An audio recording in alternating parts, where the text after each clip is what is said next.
Hello, good morning, good evening, good afternoon. कैसे हैं सब लोग? उम्मीद करता हूँ अच्छे होंगे। मैं हूँ अबान और आज हम लोग केमिस्ट्री का unit number 3 that is atoms, elements and compound, chemical compound है ना, इसको कवर करेंगे और इसको कंप्लीट कर देंगे वन शॉट में। एक्चुअल में इसके दो वन शॉट बनेंगे, जिसमें फर्स्ट पार्ट में तो हम लोग एटम्स और एलिमेंट्स को कवर कर देंगे। नेक्स्ट में हम केमिकल बॉन्डिंग कंपाउंड्स क्या है उसको समझेंगे, ठीक है। तो दो वन शॉट बनेंगे इसके और उसमें ये जो थर्ड अपनी यूनिट है वो पूरी कंप्लीट हो जाएगी, ठीक है। तो शुरू करते हैं अपनी आज की क्लास जो है एटम्स एंड एलिमेंट्स के बारे में। एटम्स एंड एलिमेंट्स, देखो एटम्स क्या है, पहले एटम्स को थोड़ा समझो।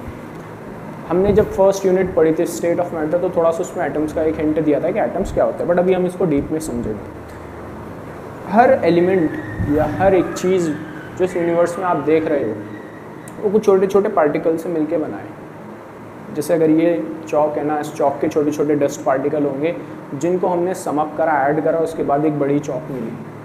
इसी तरीके से क्या होता है, जितने भी एलिमेंट्स आप देख रहे हो around your universe, around this world, जो हमारा दुनिया है, ये हर एक एलिमेंट जो बना है इस पूरे यूनिवर्स में, जो प्रेजेंट है, वो बना है एक छोटे छोटे पार्टिकल से जिनको बोलते हैं हम एटम्स। तो पहले भी एटम्स पे आते हैं, पहले एटम्स को अच्छे समझते हैं, उसके बाद एलिमेंट्स पे आएंगे। अगर मैं एटम्स की बात करूं तो एटम बना होता है बेसिकली तीन तरह के छोटे छोटे पार्टिकल से जिनको बोलते हैं न्यूट्रॉन, प्रोटॉन एंड इलेक्ट्रॉन। ये तीन फंडामेंटल पार्टिकल्स हैं एक एटम्स के, जो एक एटम को बनाते हैं। अभी ये प्रेजेंट है, बट ये कैसे अरेंज है इसको थोड़ा समझो कि एटम का स्ट्रक्चर क्या होता है। देखो एटम का स्ट्रक्चर कुछ इस तरह से होता है कि एक छोटा सा राउंड सा सेंटर रहेगा, ठीक है। इस सेंटर को बोलते हैं न्यूक्लियस। क्या बोलते हैं? न्यूक्लियस। न्यूक्लियस जो होता है वो एटम का दिल है, एटम का सेंटर है। और ये न्यूक्लियस एटम के रेस्पेक्ट में इतना छोटा रहता है कि अगर एक बहुत बड़े फुटबॉल ग्राउंड में एक छोटा सा डॉट रख दूँ मैं, तो ये समझ लो अगर ये पूरा एटम फुटबॉल ग्राउंड है तो डॉट क्या है, वो न्यूक्लियस है। उसके अंदर इतना छोटा न्यूक्लियस होता है और इस न्यूक्लियस के अंदर दो पार्टिकल्स प्रेजेंट होते हैं जिनको बोलते हैं प्रोटॉन एंड न्यूट्रॉन। समझ गए? न्यूक्लियस के अंदर प्रेजेंट होते हैं दो पार्टिकल्स, न्यूट्रॉन एंड प्रोटॉन। अब ये न्यूट्रॉन और प्रोटॉन हो गए, इलेक्ट्रॉन कहाँ गए? अब इलेक्ट्रॉन्स जो प्रेजेंट होते हैं वो प्रेजेंट होते हैं वो फुटबॉल ग्राउंड में। वो फुटबॉल ग्राउंड की जो बाउंड्रीज है वहाँ इलेक्ट्रॉन प्रेजेंट होंगे और जो वो बाउंड्रीज होती हैं उनको बोलते हैं हम शेल्स। देखो सेंटर में न्यूट्रॉन होता है, न्यूक्लियस होता है, इसके चारों तरफ होती हैं कुछ शेल्स जहाँ पे होते हैं हमारे चुटके से इलेक्ट्रॉन्स। ये यहाँ कहीं रिवॉल्व करते हैं और इलेक्ट्रॉन्स, और इसको बोलते हैं, ये जो आप गोल गोल देख रहे हो इसको बोलते हैं शेल्स। अब इसको और डीपली आगे समझेंगे, बट फिलहाल ये बेसिक स्ट्रक्चर है एटम का कि इलेक्ट्रॉन्स रिवॉल्व करते हैं around the nucleus in a shell. ऐसे समझ लो जैसे हम सन के अराउंड रिवॉल्व करते हैं, है ना। ये क्या है? अपना सेंटर सन है, सन है और सन के चारों तरफ प्लैनेट्स हैं। वो प्लैनेट्स कौन है? इलेक्ट्रॉन्स, जो चारों तरफ सन के रिवॉल्व हो रहे हैं।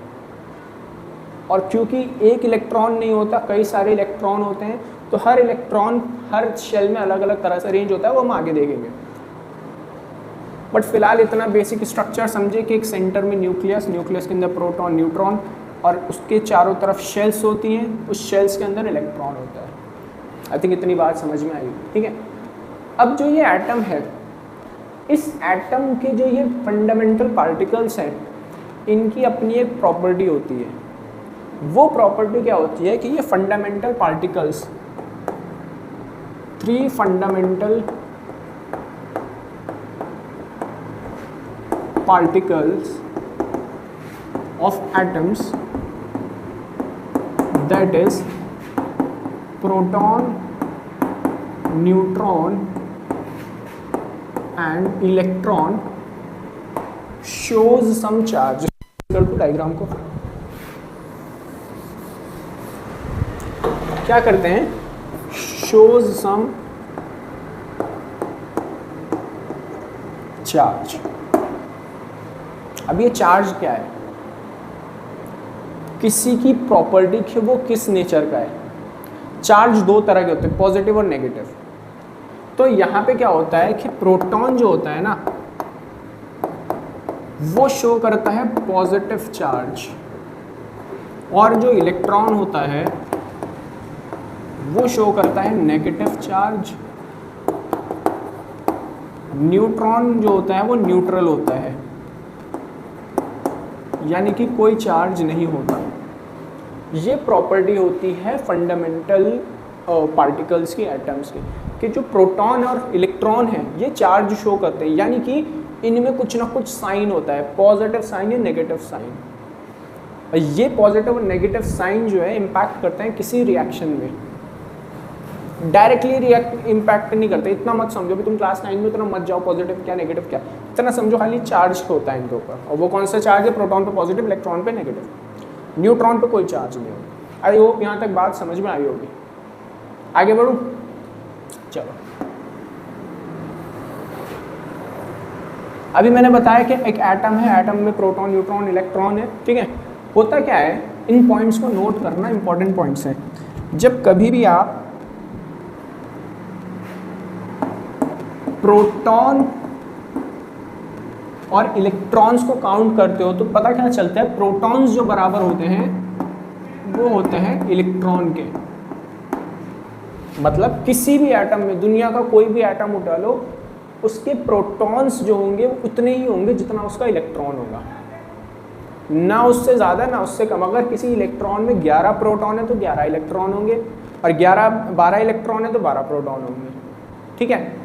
अब पूछो सर ऐसा क्यों पॉसिबल हो सकता है किसी का ऊपर नीचे हो, होता है, बट वो रिएक्शंस के टाइम पे होता है। अभी रिएक्शन नहीं पड़े तो मैं बता नहीं रहा कि कैसे चार्ज बनेगा इन पे, बट बाय डिफ़ॉल्ट इनमें कोई चार्ज नहीं होगा। देखो, अगर कोई भी इनमें से ज़्यादा हो जाए, प्रोटॉन ज़्यादा हो जाए, इलेक्ट्रॉन ज़्यादा हो जाए, तो एटम अपने आप में एक चार्ज शो करेगा।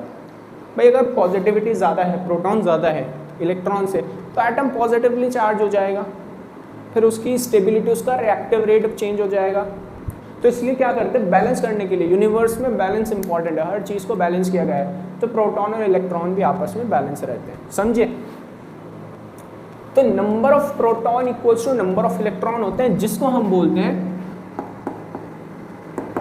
This is called atomic number और प्रोटॉन नंबर। ज़्यादातर हम लोग एटॉमिक नंबर से इसको पहचानते हैं। तो कभी भी एग्जाम में पूछ लें what is atomic number, atomic number is known as number of protons और electrons present in an atom, ठीक है। Atomic number is number of proton और number of electron present in an atom, ठीक है। तो अभी न्यूट्रॉन का कैसे होएगा, तो न्यूट्रॉन के लिए भी हमारे पास है। देखो न्यूट्रॉन क्या होता है, न्यू चार्ज, कोई चार्ज नहीं रहता, बट होते तो है ना, कुछ तो न्यूट्रॉन्स प्रेजेंट होंगे। तो उस न्यूट्रॉन्स को कैसे कैलकुलेट करते हैं, न्यूट्रॉन्स प्लस प्रोटॉन जो होता है, क्योंकि एक न्यूक्लियस में न्यूट्रॉन प्लस प्रोटॉन, एक न्यूक्लियस के अंदर दो ही होते हैं, न्यूट्रॉन और प्रोटॉन होता है ना, उनको बोलते हैं, न्यूट्रॉन प्लस प्रोटॉन को ऐड करके बोलते हैं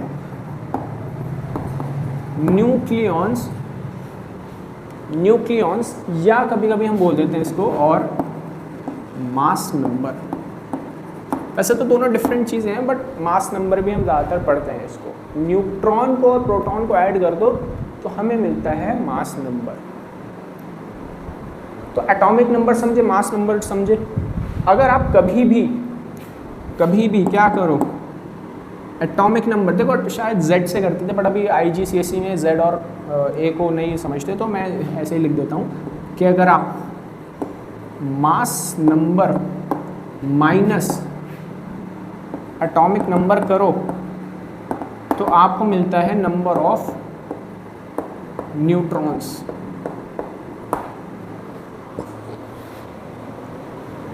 बात समझे कि अगर आप कभी भी आपसे पूछ लीजिए कि एक एटम में कितने न्यूट्रॉन्स है, तो आप क्या कर दो, mass number minus atomic number कर दो। क्यों?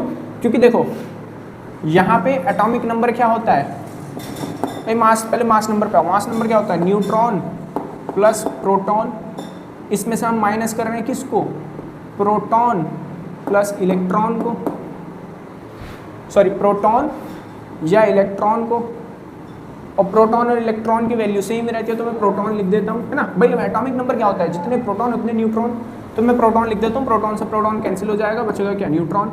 अगर यहाँ पे मास नंबर था हमारा 23, एटॉमिक नंबर था 11, तो हमें नंबर ऑफ प्रोटॉन्स कितने मिलेंगे, सॉरी न्यूट्रॉन्स कितने मिलेंगे, 23 माइनस 11 कितना हो जाएगा, 12 नंबर ऑफ न्यूट्रॉन्स है हमारे पास। ठीक है, तो ये तरीका है न्यूट्रॉन्स को निकालने का, कि अगर न्यूट्रॉन्स निकालने बोल दे तो मास नंबर जो मिलेगा उसमें से माइनस कर दो प्रोटॉन्स को या एटॉमिक नंबर को। ठीक है, तो एटॉमिक नंबर याद रखने, प्रोटॉन प्लस इलेक्ट्रॉन नहीं होता, प्रोटॉन और इलेक्ट्रॉन, क्योंकि दोनों सेम ही है, समझे। चलो यहाँ तक बात समझ में आई। अब रिप्रेजेंट कैसे करते हैं मास नंबर और एटॉमिक नंबर को, कि फॉर एग्जांपल मान लो x हमारा एक एलिमेंट है, ठीक है, x हमारा एलिमेंट है, तो ऊपर जो लिखा जाता है वो आता है मास नंबर, और नीचे जो आता है वो आता है एटॉमिक नंबर। ठीक है, और ये क्या है हमारा एक रैंडम एलिमेंट, कोई भी एक एलिमेंट होगा, ठीक है, उसको रिप्रेजेंट करने का कि उसका मास नंबर कितना है, एटॉमिक नंबर कितना है, ये तरीका है। जैसे फॉर एग्जांपल मान लो, अभी ये एलिमेंट का ये समझ में नहीं आ रहा होगा कि ये x कैसे लिखा है, कोई बात नहीं, अभी एलिमेंट को अच्छे से समझेंगे तब ये भी समझ आ जाएगा।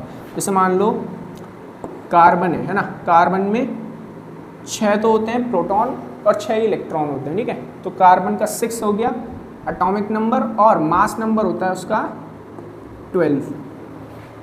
ठीक है, अगर मैं गलत हूँ तो शायद, बट यही है कार्बन का। तो कार्बन में ये C हो गया हमारा, कार्बन का एलिमेंट, कार्बन एलिमेंट लिख रहा हूँ, कार्बन तो खुद अपने आप में एलिमेंट है, कार्बन एलिमेंट हो गया 6 अपना, ओ सॉरी C अपना 6 क्या हो गया उसका एटॉमिक नंबर, और 12 क्या हो गया उसका मास नंबर। ठीक है, ये रिप्रेजेंट करते हैं हम कुछ इस तरह से एटॉमिक और मास नंबर। तो एटम्स यहाँ तक समझे, अभी इससे ज़्यादा एटम्स आगे समझेंगे, पहले अभी एलिमेंट्स को और समझते हैं अच्छे से, समझे। तो एटम्स का बेसिक समझे है ना, अभी आते हैं एलिमेंट्स पे। अभी बहुत सारे लोगों को पीछे शायद कुछ ना कुछ कन्फ्यूजन हुआ होगा कि यार ये क्या है, ये क्या है। अभी एलिमेंट्स पढ़ लोगे तो पीछे का सब क्लियर हो जाएगा। ठीक है, एलिमेंट क्या है, बहुत सिंपल सी अगर मैं बात बताऊँ, एलिमेंट क्या होता है, कोई भी चीज़ जो एक ही तरह के एटम से बनी है उसको हम एलिमेंट कहेंगे। बहुत सारे लोग बताते हैं कि जो नेचुरली अकरिंग है, भाई नेचुरली अकरिंग ज़रूरी नहीं कि वो एलिमेंट ही हो, हाँ होता है 80% 90% चीज़ें नेचुरली अकरिंग एलिमेंट्स ही कहलाती है, बट कुछ ऐसे भी हैं पीरियोडिक टेबल में, कुछ ऐसे भी एलिमेंट्स हैं जो ह्यूमन मेड है, जो हमने बनाए हैं। सब नेचुरली अकरिंग एलिमेंट नहीं होते, कुछ ह्यूमन मेड भी होते हैं, आर्टिफिशियल्स भी होते हैं। ठीक है, तो बहरहाल जो एलिमेंट का कोर कॉन्सेप्ट है कि एलिमेंट को डिफाइन कैसे किया जाता है कि एक ही चीज़ से, एक ही एटम से, एक एटम से नहीं, एक ही तरह के एटम से, एक एटम तो इतना सा होता है, एक ही तरह के एटम से अगर कोई एलिमेंट बना है, कोई चीज़ बनी है, तो उसको हम एलिमेंट कहेंगे। ठीक है, तो लिख लो elements, they are made up of only one type of element. जैसे ऑक्सीजन है, ऑक्सीजन अपने आप में एलिमेंट है क्योंकि सिर्फ वो ऑक्सीजन है, उसमें कोई और चीज़ मिली हुई नहीं है ना। जहाँ दूसरी चीज़ मिल जाएगी अब वो एलिमेंट नहीं कहलाएगी, वो कंपाउंड कहलाएगी, तो कंपाउंड आगे बढ़ेंगे। बट एक ही तरह के एटम से, मैं मेरे वर्ड्स पे ध्यान देना, एक एटम नहीं बोल रहा हूँ, एक ही तरह के एटम से एक ऑब्जेक्ट बन रहा है, कोई चीज़ बन रही है, तो that would be called an element. ठीक है, बहुत सारे एटम्स होंगे लेकिन एक ही तरह के होंगे, उसको बोलेंगे, क्या बोलेंगे, एलिमेंट। समझे, बहुत सारे एग्जाम्पल, जैसे अपने पीरियोडिक टेबल, अभी पीरियोडिक टेबल और डीपली पढ़ोगे, बट पीरियोडिक टेबल में जो भी आप देखते हो दीज ऑल आर एलिमेंट्स, वो सब एक ही तरह के होते हैं। अरे बहुत सारे बच्चे सोच रहे हैं सर पानी भी तो अपने आप में एक एलिमेंट है, पानी में भी तो कुछ मिला थोड़ा है। अरे भाई पानी में होता है हाइड्रोजन और ऑक्सीजन, हाइड्रोजन ऑक्सीजन को मिलकर पानी बनता है, तो इसलिए वो एलिमेंट नहीं कहलाएगा, वो कंपाउंड कहलाएगा, समझे। इसलिए बोलता हूँ natural occurring all things are not element, they can be compound but they can not be element, ज़रूरी नहीं है, समझे। तो एलिमेंट को रिप्रेजेंट कैसे करते हैं, रिप्रेजेंट करते हैं हम एलिमेंट को यूजिंग सिंबल्स। अगर तुम लोगों के पास बुक है तो बुक खोल के बैठना, उसमें पीरियोडिक टेबल खोल के ज़रूर बैठना, ठीक है। अगर मैंने इधर एडिटिंग में थोड़ा मन कर गया और मैंने टेबल लगा दी तो इधर देखने को मिल जाएगा, अगर नहीं मिली तो तुम्हारे पास भी बुक है यार, देख लो और या, समझे। तो रिप्रेजेंट कैसे करते हैं एलिमेंट को, सिंबल। अब सिंबल कौन से होते हैं, देखो फॉर एग्जांपल मान लो अगर कार्बन एक एलिमेंट है तो मैं कुछ नहीं करता, इसका जो फर्स्ट लेटर है उसको उठा के इसका सिंबल बना देता हूँ, ये मेरा सिंबल हो गया। कुछ नहीं करना, पहला एक अक्षर उठा लो, अक्षर मतलब एक अल्फ़ाबेट उठा लो, या अगर वो ऑलरेडी कहीं सी के पास है, जैसे कार्बन के पास है। अब मुझे अगर कॉपर का बनाना है तो मैं कॉपर का सी नहीं कर सकता क्योंकि सी ऑलरेडी कार्बन का, तो मैं क्या करूँगा, सी के आगे वाला जो कॉपर के आगे वाला एक अल्फ़ाबेट है उसको उठा लूँगा। बट मैं CO भी नहीं कर सकता क्योंकि एक और एलिमेंट है जिसको बोलते हैं कोबाल्ट। कोबाल्ट का केमिकल कंपाउंड सिंबल होता है CO। अब CO इसको मिल गया तो इसको क्या दूँ मैं, अब मैं देखूंगा कि ये इसका कोई ऐसा भाई बंधु है जिसके नाम से ये लैटिन अल्फ़ाबेट है जिसके नाम से मैं इसका सिंबल बना सकूँ, तो मुझे मिलता है Q+ करके एक, ठीक है। तो Q+ का C उठा लिया तो मेरा कॉपर का सिंबल बन जाता है Cu। तो सिंबल इस तरह से बनता है कि या तो आप शुरू के 2 अल्फ़ाबेट उठा लो, अगर ऑलरेडी मान लो कि C रिजर्व नहीं था तो आप C ले लो, जैसे कार्बन के लिए C रिजर्व नहीं था तो C ले लिया। कार्बन मैंने पहले इन्वेंट करा था, C नाम का कोई और अपने पास एलिमेंट था नहीं, तो मैंने C लेके उसका सिंबल बना दिया। थोड़े दिन बाद मुझे कोबाल्ट मिल गया, अब कोबाल्ट में C नहीं लिख सकता तो मैंने CO ले लिया। अब थर्ड COB नहीं ले सकता, 2 ही अल्फ़ाबेट लिए जाएंगे, ठीक है। तो मैंने CO ले लिया। अब कॉपर का क्या करूँ, COP ले लूँ, ना, कॉपर का भाई बंधु देखो कौन है, तो Q+ मिलता है, Q+ का मैंने Cu ले लिया, समझे। तो इस तरह से मैं केमिकल जो सिंबल्स हैं उनको फॉर्म कर सकता हूँ और याद करने में बहुत ईजी होता है, अच्छे से याद हो जाते हैं। कुछ रहते हैं बिल्कुल ही अनोखे से, जैसे सोडियम। अब सोडियम में Na होता है, अब ये सोडियम Na कहाँ से मिला भाई, ना इसमें N है ना A है, सोडियम का Na। अब ये Na क्यों होता है, क्योंकि Na इसका लैटिन नेम था। लैटिन नेम क्या था इसका, नाइट्रियम। तो यहाँ से मैंने Na उठा के इसका सिंबल बना दिया। तो ये तरीके होते हैं कि कैसे कैसे हम केमिकल सिंबल्स को डिराइव कर सकते हैं, समझे भाई। तो होप यहाँ तक बात समझ, ओके। सो एलिमेंट्स समझ में आए होंगे। अभी एलिमेंट्स तो हमें मिल गए, बट एलिमेंट्स क्योंकि एक तो है नहीं, कई सारे एलिमेंट्स हैं, उनको डिफ़र कैसे करते हैं, उनको कैसे स्टडी करते हैं अच्छे से, तो इसके लिए साइंटिस्ट ने एक बड़ी ज़बरदस्त चीज़ का इन्वेंशन करा था जिसको बोलते हैं पीरियोडिक टेबल। अभी देखो आपके इस चैप्टर में तो पीरियोडिक टेबल बहुत थोड़ी सी है, ठीक है। आगे एक पूरा टॉपिक है, पूरा चैप्टर है जिसमें डिटेल्ड स्टडी करेंगे पीरियोडिक टेबल के बारे में। फिलहाल जितना आपको इस चैप्टर के अकॉर्डिंग जानने की ज़रूरत है मैं उतना बता दूँ कि पीरियोडिक टेबल है क्या। देखो अगर आपके पास बुक है तो बुक में आप देखोगे कि एक टेबल बनी है जिसमें डिफरेंट एलिमेंट अरेंज्ड है, ठीक है। तो मैं पीरियोडिक टेबल की बात करूँ तो पीरियोडिक टेबल में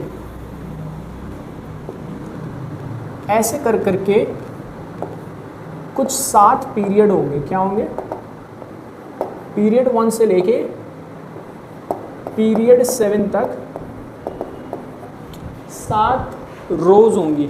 रोज कहते हैं ऐसे जो चलती है, ठीक है। और वर्टिकली 18 ग्रुप होंगे, फ्रॉम ग्रुप 1 से लेके ग्रुप 18 तक। पीरियोडिक टेबल के पास हो गए 7 पीरियड और 18 ग्रुप, ठीक है। इन पीरियड और ग्रुप में क्या करा गया कि एलिमेंट्स को अरेंज किया गया। अरेंज इस तरह से किया गया कि इनके इलेक्ट्रॉन से किया गया कि सिमिलर काइंड ऑफ प्रॉपर्टी वाले, यानी जिनकी प्रॉपर्टी सेम है, उन सबको एक ग्रुप में डाल दिया। जो दूसरे एलिमेंट्स हैं जिनकी प्रॉपर्टी सेम है उनको दूसरे ग्रुप में, और बाकी वाइस वर्सा, ऐसे करते करते सारे जो पर्टिकुलर एलिमेंट्स हैं जिनकी प्रॉपर्टीज़ लगभग सेम है उनको एक एक ग्रुप में डालते गए, रेस्पेक्टिव ग्रुप, ठीक। वो ग्रुप 1 भी हो सकता है, 2 भी, 3 भी, 18 तक है, ठीक। और 7 पीरियड्स में डिवाइड करा उनको। पीरियड्स बताते हैं कि इनके पास, इस एलिमेंट के पास शेल कितनी है, ठीक है।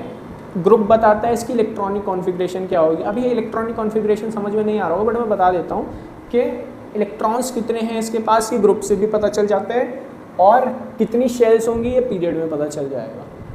खाली इतनी बात अभी समझो, अभी बहुत नहीं समझ में आ रहा, कोई बात नहीं, अभी आराम से समझेंगे, कोई जल्दी नहीं है।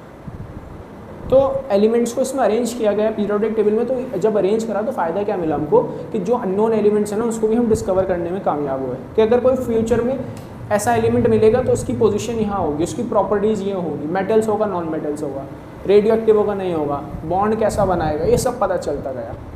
तो ये कुछ बेनिफिट्स थे पीरियोडिक टेबल में एलिमेंट्स को अरेंज करने के। तो आज आप जितने भी एलिमेंट्स देख रहे हो पीरियोडिक टेबल में वो सब अरेंज हैं एक ऐसे ऑर्डर में जो उनकी इलेक्ट्रॉनिक कॉन्फ़िगरेशन के अकॉर्डिंग चल रहा है, और उनकी प्रॉपर्टीज़ जो है वो ग्रुप डिफाइन कर रहा है कि सिमिलर प्रॉपर्टीज़ के एक सिमिलर ग्रुप में, दूसरे में मेटल्स वाले ग्रुप में, नॉन मेटल्स वाले में, इस तरह से कुछ करके।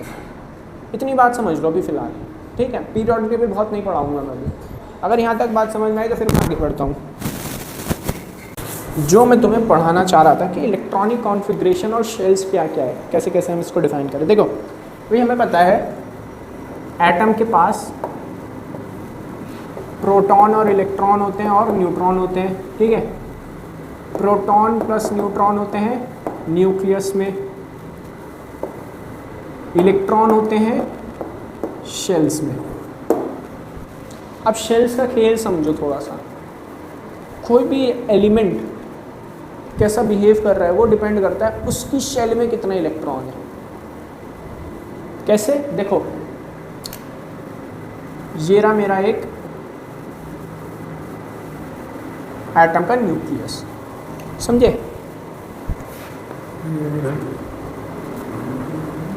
और ये रही उसकी बाहर कुछ शेल। अब क्या लगता है तुमको, एक ही शेल होगी क्या? एक ही शेल होगी? नहीं, एक भी हो सकती है, 10 भी हो सकती है। It depends on the various element. कितनी शेल होंगी, कितने इलेक्ट्रॉन्स उसमें भरे जाएंगे, इसको बोलते हैं, यहाँ पे कॉन्सेप्ट आता है इलेक्ट्रॉनिक नहीं, हाँ इलेक्ट्रॉनिक ही बोलेंगे, सॉरी, इलेक्ट्रॉनिक कॉन्फ़िगरेशन।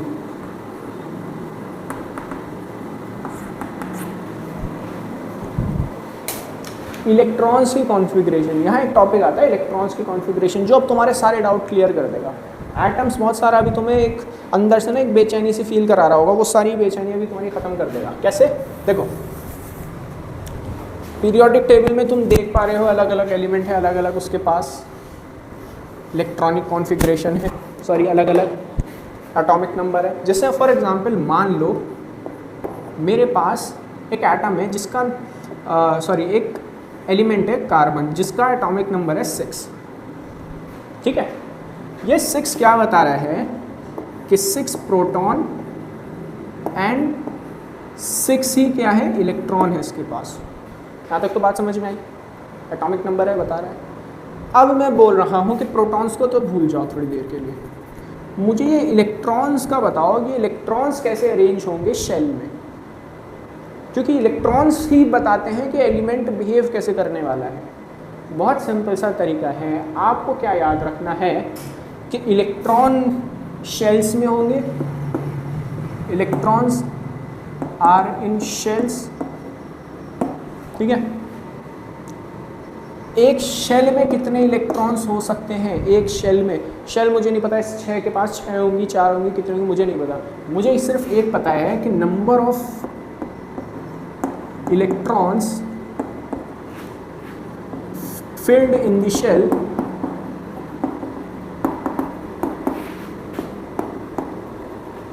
follows 2 की पावर n स्क्वायर फार्मूला। 2 की पावर n स्क्वायर फार्मूला, ये क्या है 2 की पावर n स्क्वायर फार्मूला? ये फार्मूला बताता है कि कितने इलेक्ट्रॉन एक शेल में भर सकते हैं। जो आप n देख रहे हो ना, n क्या है, n is number of shell. Number of shell नहीं, तुम बोलोगे टोटल नंबर ऑफ शेल लिख दिया, शेल नंबर है कि कौन सी शेल है वो, कौन सा ऑर्बिट है। ऑर्बिट और शेल बात एक ही है, ठीक है, इसको ऑर्बिट भी बोलते हैं, वो जो शेल बोल रहा हूँ मैं, ठीक। ये फॉर्मूला क्या बता रहा है कि जो नंबर ऑफ शेल पे आप इलेक्ट्रॉन्स काउंट करना चाह रहे हो कि मैक्सिमम इलेक्ट्रॉन इस शेल में कितने आ सकते हैं, वो आप बता सकते हो इस फॉर्मूले की हेल्प से। जैसे अगर मैं आपसे बोल दूं इलेक्ट्रॉन इन फर्स्ट शेल तो कितने हो जाएंगे, फॉर्मूला मेरा है 2 इंटू एन। एन क्या है मेरा यहाँ, number of shell, shell number, तो पहली शेल है तो शेल नंबर हो जाएगा 1 और 1 का स्क्वायर। तो फर्स्ट शेल में मैक्सिमम इलेक्ट्रॉन आ सकते हैं 1 का स्क्वायर 1, 2 इंटू 1 इज 2 इलेक्ट्रॉन्स। तो पहली शेल में आ सकते हैं 2 इलेक्ट्रॉन। इसी तरह से इलेक्ट्रॉन इन सेकंड शेल, इसको मैं दूसरे कलर से लिख देता हूँ, इलेक्ट्रॉन इन सेकंड शेल कितने हो जाएंगे खुद बताओ, 2 इंटू एन स्क्वायर। तो यहाँ एन क्या है 2 इंटू 2 क्योंकि सेकंड शेल है, स्क्वायर 2 2 ज़ा 4, 2 का स्क्वायर 4 होता है ना, तो 8 इलेक्ट्रॉन। देखो इतना ओपन करके लिख रहा हूँ ताकि किसी बच्चे को कन्फ्यूजन ना हो, क्योंकि मुझे पता है 9th क्लास के स्टूडेंट है यार, इतना ज़्यादा एक्सपेक्ट भी नहीं कर सकते कि सब पता हो।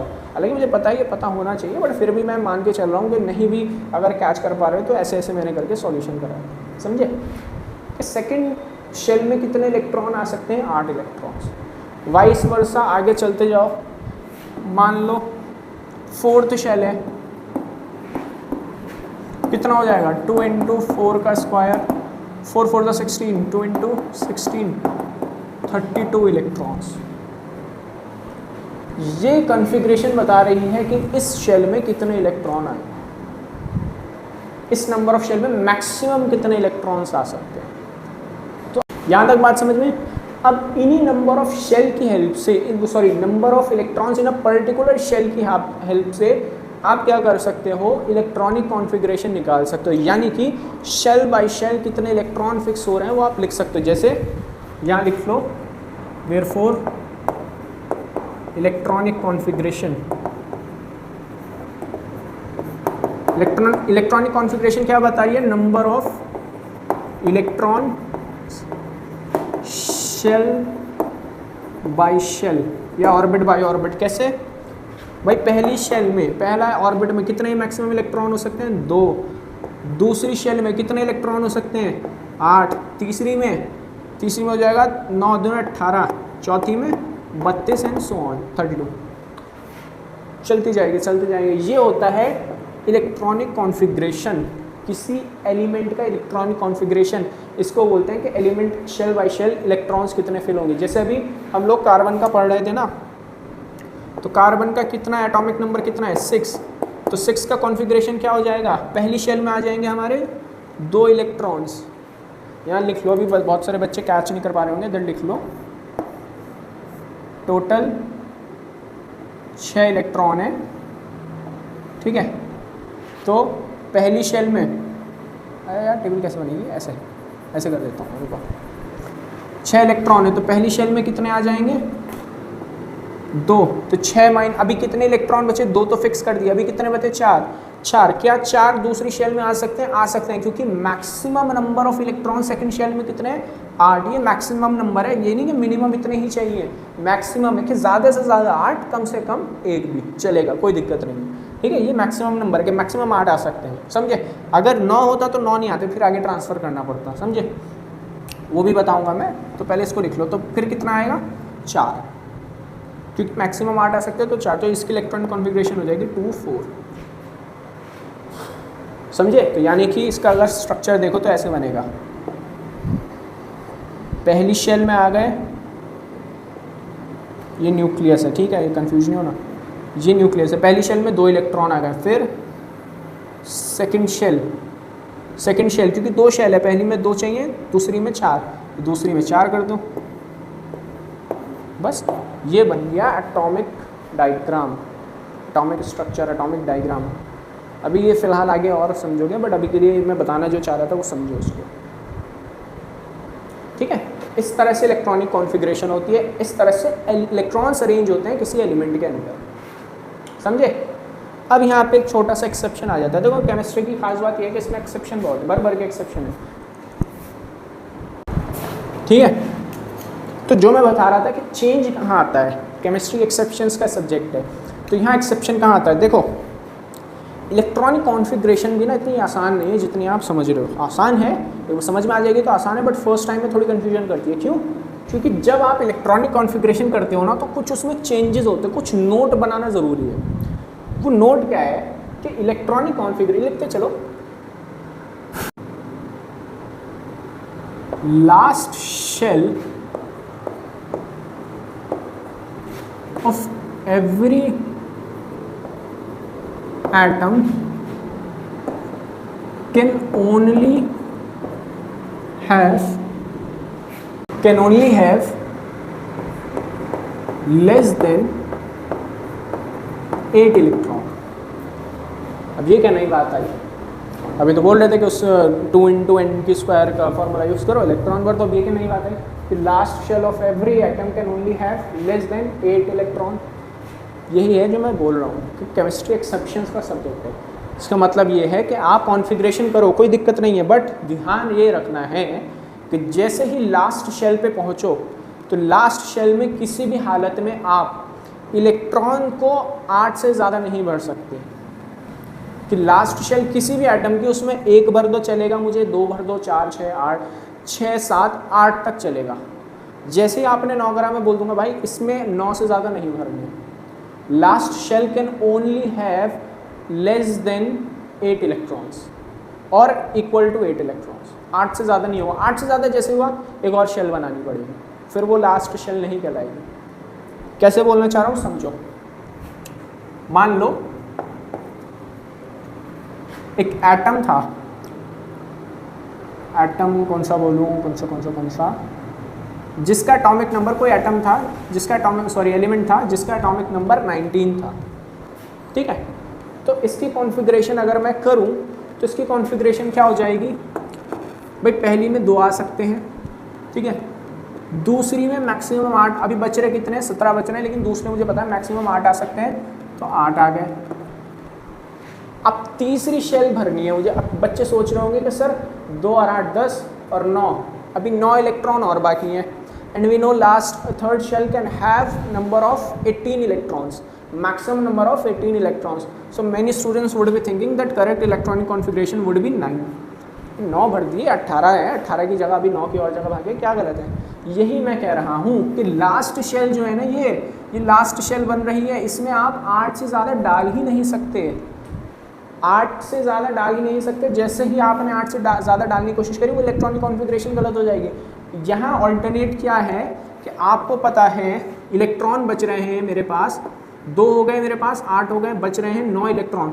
इस 9 इलेक्ट्रॉन्स को ना, इन 9 इलेक्ट्रॉन्स को क्या करो, स्प्लिट कर दो 8 में और 1 में, 8 में और 1 में। और कैसे करो आप कि जो देखो 9 था, थर्ड शेल में मैक्सिमम नंबर ऑफ इलेक्ट्रॉन कितने हैं, थर्ड शेल में है 18, तो ज़्यादा से ज़्यादा इलेक्ट्रॉन्स थर्ड शेल में भर दो, ज़्यादा से ज़्यादा थर्ड शेल में भर दो। कैसे, तो यहाँ हो जाएगा, क्या हो जाएगा यहाँ 8 2 8 8 और बचेगा 1, तो ये हो जाएगा हमारा फाइनल कॉन्फ़िगरेशन। तो बहुत सारे बच्चे भी यही सोच रहे होंगे कि सर 2 8 था, 9 था हमारे पास, 9 इलेक्ट्रॉन्स बच रहे थे, तो उनको आपने, ठीक है मैं समझ गया लास्ट शेल में 8 इलेक्ट्रॉन्स नहीं आ सकते, सॉरी 8 से ज़्यादा नहीं आ सकते, मैं इधर 9 नहीं फिट कर रहा हूँ, मैं ऐसे तो कर सकता हूँ ना कि इधर 5 कर दूँ, इधर 4 कर दूँ, ये भी तो सही तरीका है ना। तो बोलूँगा नहीं, ये भी गलत तरीका है। क्यों है? क्योंकि मुझे एक बात बताओ यार, जब तुम्हारे पास ऑलरेडी जगह खाली है तो तुम क्यों दूसरी जगह जा रहे हो? ये पहले जो जगह फिल बची है उसको तो फिल कर लो। अब तुम पहले जो जगह फिल नहीं कर रहे हो उसको तो छोड़ दिया तुमने, बाकी दूसरी जगह ढूंढते फिर रहे हो। यही होता है ना क्लास में, अगर सीट आगे की सीट खाली है तो टीचर क्या बोलते हैं, भाई पहले इधर बैठ जा, बाद में पीछे चले आना, है ना। तो यहाँ भी तो क्या हो रहा है, भाई थर्ड शेल के पास 18 इलेक्ट्रॉन्स की जगह है, वो कह रहा है कि भाई मैं 18 नहीं ले पाऊंगा, अगर मैंने 18 ले लिए, 8 से ज़्यादा ले लिए तो मैं लास्ट शेल बन जाऊंगा। तो तू मुझे काम कर, मेरे लिमिट में जितने मैक्सिमम इलेक्ट्रॉन्स आ सकते हैं उतने डाल, और बाकी तू आखिरी शेल के लिए बचा ले।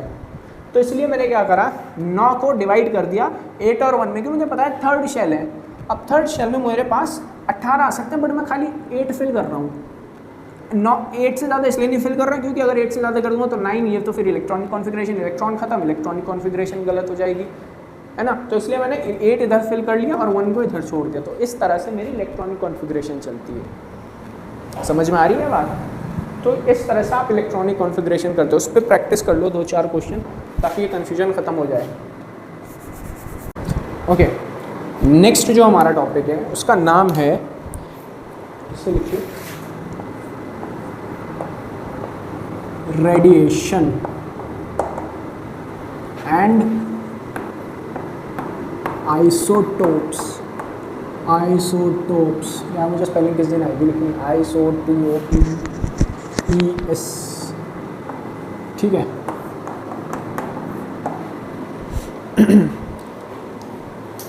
चलो आइसोटोप्स और रेडिएशन, सबसे पहले आइसोटोप की बात करते हैं। मेरे जुड़वा भाई को आइसोटोप बोलते हैं, बस खत्म। आइसोटोप, तुम्हारा जुड़वा भाई तुम्हारा आइसोटोप हो गया। मतलब सर कैसी बातें कर रहे हो, जुड़वा भाई कहाँ से आ गया यार? यही तो एलिमेंट्स, तुम बताओ तुम्हारा जुड़वा हो सकता है, एलिमेंट्स का जुड़वा नहीं हो सकता है ना दोगलापन क्यों नहीं हो सकता भाई? सबका जुड़वा हो सकता है। सबका क्या बोलते हैं उसको, डुप्लीकेट हो सकता है, डोपलगेंगर क्या होता है, जो भी है। तो आइसोटोप क्या होता है? एक एलिमेंट का सौतेला भाई जिसका एटॉमिक नंबर सेम है बट मास नंबर डिफरेंट है। या इसको ऐसे समझ लो, isotope are same element with same atomic number,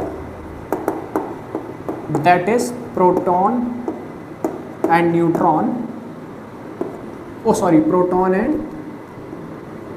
electron, but different number of neutron और मास नंबर। कहने का मतलब क्या है? आइसोटोप वो होता है कि जब सिमिलर काइंड ऑफ एलिमेंट में एटॉमिक नंबर सेम हो बट उसका मास नंबर डिफरेंट हो जाए। जैसे कार्बन है, कार्बन का अगर मैं बोल दूँ कि एटॉमिक नंबर तो सेम था, प्रोटॉन और इलेक्ट्रॉन सेम थे, उसका मास नंबर चेंज कर दूँ तो वो उसका आइसोटोप कहलाएगा। उसका आइसोटोप क्या होता है कि जैसे हमने उसमें नंबर ऑफ न्यूट्रॉन चेंज कर दिए, जैसे कार्बन 12, 13, 14 होता है, ये इसके एग्जाम्पल होते हैं। लिख लो, कार्बन 12, कार्बन 13, कार्बन 14, ये क्या है? आइसोटोप है कार्बन बट आइसोटोप है। इसकी वजह से क्या हो रहा है कि नंबर ऑफ न्यूट्रॉन्स जो है वो चेंज हो रहे हैं। प्रोटॉन सेम है, इलेक्ट्रॉन सेम है, न्यूट्रॉन्स कहीं ना कहीं चेंज हो रहा है। इसमें हो सकता है 6 न्यूट्रॉन हो, इसमें 7 न्यूट्रॉन है, इसमें 8 न्यूट्रॉन है। ये हो रहा है बस, इसी को आइसोटोप बोलते हैं। Atom having same atomic number but different mass. समझे? चलो अब आते हैं रेडिएशन या रेडियो एक्टिव एलिमेंट पे। यहाँ लिख लेता हूँ, radio active element. Radio active element क्या है? देखो, वो एलिमेंट जिसका अनस्टेबल न्यूक्लियस हो, अनस्टेबल न्यूक्लियस हो, बड़ा अनस्टेबल सा हो, अपने आप डीके हो जाए, है ना। नेचुरली इसका क्या हो? डीके हो एटम्स का। ऐसा कोई एलिमेंट हो जिसका अनस्टेबल न्यूक्लियस हो, नेचुरल डीके हो, जिसमें एटम्स का अपने आप एटम्स डिस्ट्रॉय हो, तो वहाँ पे क्या होता है? वो एलिमेंट कुछ पार्टिकल्स को रिलीज करता है। वो पार्टिकल्स कहलाती हैं रेडियो एक्टिव पार्टिकल्स, जो रेडिएशन क्रिएट करते हैं। और जो रेडिएशन क्रिएट करते हैं उनको बोलते हैं रेडियो एक्टिव एलिमेंट। लिख लो,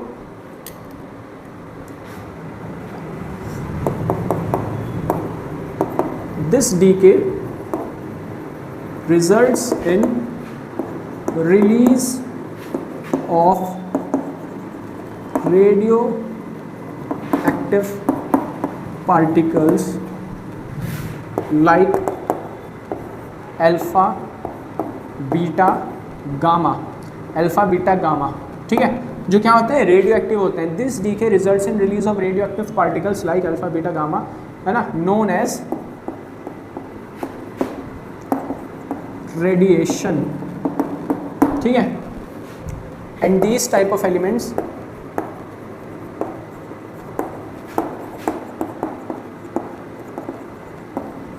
are called radioactive element, ठीक है।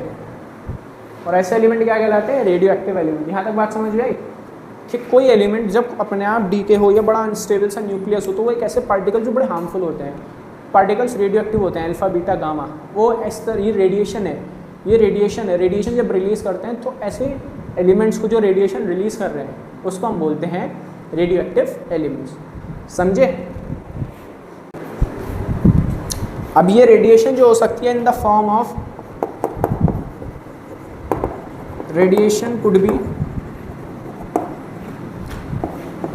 रेज भी हो सकती है, एनर्जी भी हो सकती है ना, हीट भी हो सकती है, लाइट भी हो सकती है, कुछ भी हो सकती है, ठीक है। ये इसके फॉर्म्स है रेडिएशन के कि किस तरह से रेडिएशन रिलीज़ हो रही है, ठीक है। तो रेडिएशन समझे क्या होती है। अब इसके देखो, अब रेडिएशन तुम लोगों को पता है अच्छी चीज़ तो होती नहीं है, इसके नुकसान भी हैं और फ़ायदे भी हैं, तो वो भी एक एक करके समझ लो नुकसान और फ़ायदे क्या हैं। हार्मफुल इफेक्ट्स में क्या आता है कि ये रेडिएशन जो है ना सेल्स को डिस्ट्रॉय करते हैं, हेल्दी सेल्स को, जिसकी वजह से कैंसर क्रिएट होता है बॉडी में, ठीक है। कैंसर के रीज़न बन सकता है ये। डिफरेंट डिसीज़ म्यूटेशन, जो जेनेटिक डीएनए म्यूटेशन जो होता है ना कि किसी की जीन्स ख़राब कर दो, जिससे जापान में हुआ था नागासाकी में, है ना, उन लोगों को रेडिएशन की वजह से क्या हुआ, काफ़ी जनरेशन को सफ़र करना पड़ा, है ना। इसलिए बोलते हैं कि जो एक्सरेज होती है ना, एक्सरेज बड़ी हार्मफुल होती हैं। जो ऑपरेटर्स होते हैं ना एक्सरे मशीन को, उनको रिकमेंड किया जाता है, रिकमेंड नहीं बल्कि उनको कहा ही जाता है कि वो लेड का ना सूट पहने। लेड क्या करता है, वो रेडिएशन को एब्जॉर्ब करता है। और अगर आप हॉस्पिटल्स में देखो ना तो जो एक्सरे रूम रहते हैं उनके बाहर बाकायदा वार्निंग लिखी रहती है कि जो प्रेग्नेंट लेडीज़ हैं वो एक्सरे रूम के अंदर ना आए, क्योंकि रेडिएशन इतनी हार्मफुल है कि एक थोड़ी सी रेडिएशन भी ना वो फेटल हो सकती है, जानलेवा हो सकती है, ठीक है। तो ये कुछ इसका हार्मफुल इफेक्ट होता है। आगे लिखवाने की ज़रूरत तो नहीं है, शायद समझ में आ जाएगा। यूजर्स भी बता देता हूँ मैं। यूजर्स में क्या आ जाता है, आप ट्रीटमेंट भी करते हैं इससे। अच्छा, जो जानलेवा है उससे ट्रीटमेंट भी होता है। कैसे कि सेल से डिस्ट्रॉय करता है, बट एक पर्टिकुलर रे होती है, आई थिंक कोबाल्ट 60 से वो यूज़ करते हैं हम लोग। तो क्या होता है ना, जब आप उस रेस को यूज़ करते हो तो ना जो कैंसर सेल्स हैं वो उसको डिस्ट्रॉय करता है। बॉडी के अंदर जाएंगी रेडिएशन क्या करेंगी, हेल्दी सेल्स को नहीं छूती जल्दी से। गामा रेज जो होती है जल्दी से हेल्दी सेल्स को नहीं छूती है, वो जो हार्मफुल सेल्स हैं उसको डिस्ट्रॉय करती हैं, कैंसर सेल्स हो गए, और बॉडी को फिट कर देती है। बट लिमिटेड उसमें होता है, ये भी ऐसा नहीं कि भाई फ्री में बस लगा दिया है, नहीं भाई, लिमिटेड कंडीशन में किया जाता है, समझे, ठीक है। और इसके यूजेस में और ये भी आ जाता है कि जो आपका पाइपलाइन वगैरह में अगर लीकेज वगैरह है तो वो भी हम लोग इससे जांच सकते हैं, इससे चेक कर सकते हैं। और बहुत सारे यूजेस हैं, तो मैं इसलिए नहीं लिखवा रहा हूँ क्योंकि ये सब लोग तुम आराम से याद कर लोगे, टाइम वेस्ट होएगा, खाली मेरा काम समझाना है इधर, ठीक। तो आइसोटोप हो गया अपने पास, रेडिएशन हो गया, उसके बाद क्या बच रहा है हमारे पास। तो इस चैप्टर का जो लास्ट टॉपिक है वो टॉपिक मैं खाली समझा देता हूँ।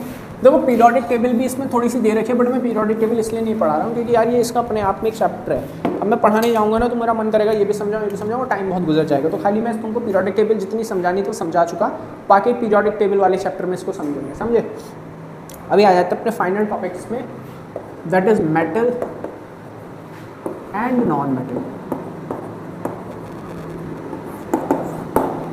देखो लास्ट जो टॉपिक है उसका मैंने पॉइंट्स लिख दिया, अब मैं तुमको ये पॉइंट्स समझाता हूँ। देखो मेटल्स और नॉन मेटल्स में क्या है, आपके पीरियोडिक टेबल में एक जिगजैग करके लाइन देख रहे होंगे तुम, आफ्टर ग्रुप 12 13 ग्रुप के बाद स्टार्ट होता है, ठीक। ये जो है ना ये मेटल्स, यहाँ पे जो एक जिगजैग लाइन देख रहे हो बॉर्डर है मेटल्स और नॉन मेटल्स के बीच में। तो क्या है, मेटल्स जो है ना वो बहुत ज़्यादा रिएक्टिव होते हैं, उनमें करंट कंडक्ट कराने की कैपेबिलिटी होती है, बल्कि नॉन मेटल्स में नहीं होती है। तो पहला पॉइंट जो मैंने लिखा है वो ये है कि good conductors of heat and electricity. Metals good conductor होता है heat and electricity, but non metals नहीं होते। इनका बॉइलिंग पॉइंट और मेल्टिंग पॉइंट बहुत ज़्यादा हाई रहता है, नॉन मेटल्स का नहीं रहता है, समझे। तीसरा पॉइंट क्या है कि ये डक्टाइल होते हैं, यानी कि इनका वायर्स बना सकते हो। देखो जैसे कॉपर एल्यूमिनियम होते हैं, इनके क्या करते हैं, इनको वायर्स इन्हीं के तो मिलते हैं, कॉपर के वायर मिलते हैं, एल्यूमिनियम के वायर मिलते हैं, तो इनसे हम क्या कर सकते हैं, वायर बना सकते हैं। दूसरा इनको मेलेबल होते हैं कि अगर इन पर हथौड़ा बजा हो या वो होता है ना वो बर्तन बनाते हैं तो वो भी मेटल के बनते हैं, तो उन पर अगर आप पत्थर वगैरह यूज़ करो तो उनकी शेप चेंज कर सकते हो आप, उनको अलग अलग शेप दे सकते हो आप।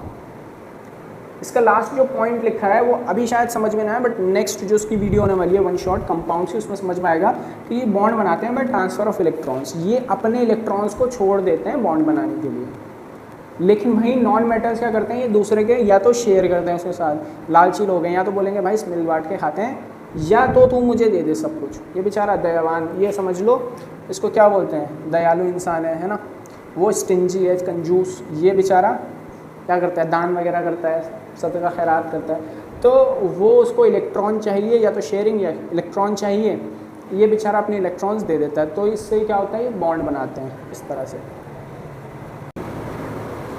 तो ये बात समझिए। अब इसमें एक एक्सेप्शन भी होता है मेटल्स में। मेटल्स में एक्सेप्शन क्या है कि मैंने बोला था अभी कि मेटल्स जो होते हैं वो डक्टाइल मैलेबल होते हैं, और एक पॉइंट और लिखवाना भूल गया कि वो हार्ड होते हैं। देखो सारे मेटल्स हार्ड नहीं होते, कुछ मेटल्स ऐसे भी होते हैं जो बड़े सॉफ्ट होते हैं, जैसे सम मेटल्स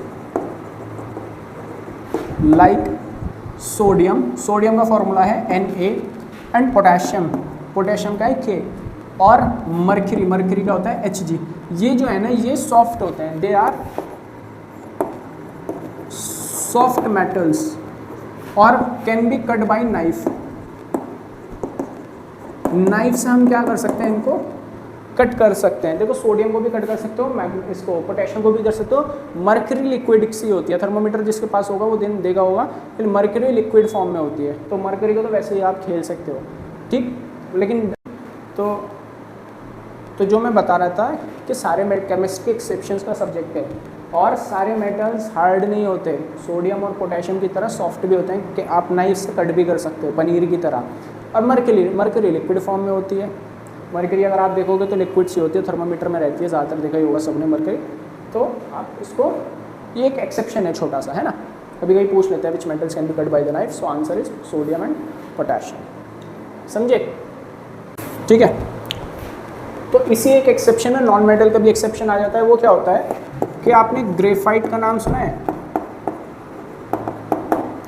ग्रेफाइट एलोट्रोप है किसका, graphite is allotrope of carbon. अब जिनको एलोट्रोप समझ में नहीं आया होगा मत समझो कि तुम्हारे समझने के लायक चीज़ भी नहीं है, ये समझ लो कार्बन का भाई है, ठीक है, कार्बन की फैमिली में से आता है। अब तुमको पता है ग्रेफाइट जो है वो एलोट्रोप है, कार्बन का भाई है कार्बन का, और कार्बन क्या है, कार्बन इज नॉन मेटल, ठीक है। और हमें पता है नॉन मेटल्स इलेक्ट्रिसिटी कंडक्ट नहीं कराते, बट ग्रेफाइट कैन। लेकिन जो हमारा ग्रेफाइट है कैन कंडक्ट इलेक्ट्रिसिटी। जो हमारी पेंसिल में होता है ना निब, ग्रे कलर की, वो ग्रेफाइट ही होता है, वो करंट कंडक्ट करा सकती है इलेक्ट्रिसिटी की। आप उसको वायर की तरह यूज़ कर सकते हो, कभी करके देखना अगर नहीं करा है तो, ठीक है। तो ग्रेफाइट जो है आप कार्बन का एलोट्रोप, और वो कंडक्ट कराता है इलेक्ट्रिसिटी, हालांकि कार्बन खुद अपने आप में नॉन मेटल है, समझे। तो ये दो थे एक्सेप्शंस, और chemistry is all about exceptions, तो शायद ये दोनों एक्सेप्शन समझे होंगे। इसके बाद यूजेस है, यूजेस तो यार तुम खुद भी कर लोगे। यूजेस में कौन, नॉन मेटल्स और मेटल से यूजेस क्या है भाई, वायर बना लो, इंडस्ट्री में है, डिफरेंट बॉडीज़ बनाने में, कार की बॉडी हो गई, मेटालिक बॉडी, जो भी है भाई, इतने सारे यूजेस है, कुछ भी लिख कर आना तुम लोग, है ना। तो वन शॉट में ये तो तुम्हारा कंप्लीट हो गया, नेक्स्ट वन शॉट में कंपाउंड्स भी खत्म हो जाएगा, समझे। तो आई होप ये पूरी वीडियो समझ में आई होगी। कहीं कोई डाउट है तो मेरे से कमेंट में ज़रूर पूछना, और अच्छा लगा है तो लाइक भी कर दो, सब्सक्राइब भी कर दो, और नहीं लगा तो भी करते जाओ, कोई बात नहीं, इतना लंबा देख लिया तो कुछ तो बनता है तुम्हारा, है ना। तो चलते हैं, मिलते हैं नेक्स्ट वीडियो में। Thank you so much, bye bye.